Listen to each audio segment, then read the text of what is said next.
কি রে ভাই, এনটিআর এর মধ্যে এত লুট কেন ভাই? দেখো, ওরে ওরে ওরে, দেখো মেন ওইখানে একটা ডাউন, এই দুইটা ডাউন।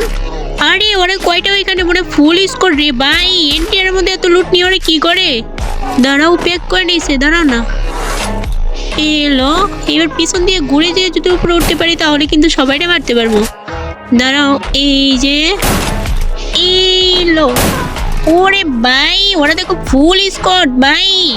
এই যে যে যে একটা আর নড়াচড়া করতেছি, এই যে একটা ডাউন, এই যে একটা, আরে মেটি করতেছি, এলো দুইটা ডাউন। আরে আবার দেখো ভাই, বোটেরা কই বল ফেলাইতেছে বোটে। এই এই ডিবা করছে, আরেকটা ডাউন। আরে দেখো প্যাক করে কেমনে ভাই, প্যাক করে তো লাভ নাই, উপর থেকে মারছে। আরে দাঁড়াও দাঁড়াও, এইবার দেখাবো মজা। এই এলো ল্যান্ডমাইন কা মোকাবেলা। এ